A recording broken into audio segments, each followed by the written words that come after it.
In today's video, I want to talk about one of the most common mistakes that I see sponsorship seekers making. I'm willing to bet you've done it.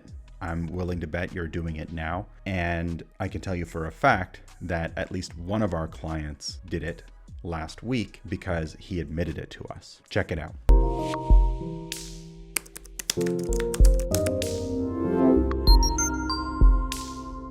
All right, before we dive into today's video, please take a moment to hit the subscribe button and the bell icon because we release a new video every week and you don't want to miss it. And if you like these videos and the free content that we put out, take a moment, please, and hit the thumbs up button. It means a lot and it helps us out with the YouTube algorithm. Last week, a client of ours who we'll call Andrew submitted a sponsorship package for our review, and it was terrible. Now, Andrew asked us for our honest feedback, and a good consultant is like a good friend.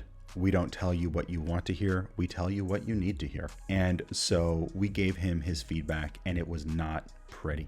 Now, we have a system to follow to create sponsorship proposals, and Andrew clearly did not follow that system. So one of our coaches simply asked the question, where did you come up with the idea for such a terrible sponsorship package? And Andrew's response was a typical one. I downloaded the sponsorship packages of 5 other organizations that seem like mine, and I simply copied them. So we asked Andrew, do you have the same audience as these other organizations? And he said, not really. Do you know how much money they're trying to bring in through sponsorship? He admitted he didn't know. Do you know if they achieved their goals? I have no idea. Do you know whether or not the person in charge of sponsorship simply made this sponsorship package to appease their boss who demanded one, but actually doesn't even use the sponsorship package in their sales outreach? Andrew said, I have no idea. So Andrew downloaded a number of sponsorship packages and copied them without knowing if they were successful, if the individuals using the sponsorship packages were successful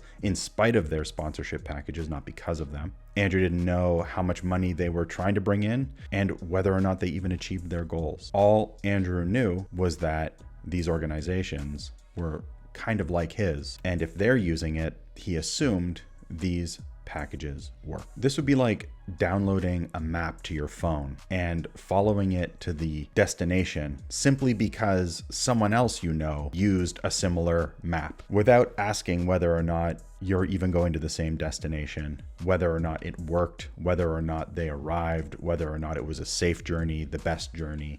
In other words, when you take this logic and apply it to any other area in your life, it is a terrible strategy. Well, I have news for you. It's a terrible strategy in sponsorship as well. Your business case, your sponsorship proposal, your pitch deck should be based on your audience, based on activation ideas that you know you can deliver, based on case studies proving that you can do what you say. Your business case, your sponsorship package should be tailor-made for your prospects based on your audience, and not a carbon copy of another package that may or may not have been successful. I had a job once where I was in charge of selling sponsorship, and all of the sponsorship packages started at 6 figures, and I had a gold, silver, bronze sponsorship package. However, I never sent it to anybody. I created it because my boss told me I must, and so I did. Then I reached out to sponsors and simply had a conversation with them, and then created custom packages. But if you went to our website, you would download our gold, silver, bronze sponsorship package, and if you tried to use it, you would fail. I wasn't successful because I had a gold, silver, bronze package.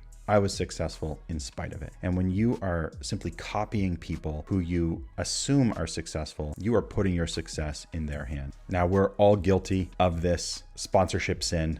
We've all done it. Many of you watching this have done it recently. There's a better way. Check out the comments below for a link to some free training that I put together that will help you create a sponsorship package and a sponsorship program that allows you to customize your opportunities quickly rather than copying others and hoping what you're doing will work. And remember, the sponsorship proposal does not make the sale. You do. Good luck out there.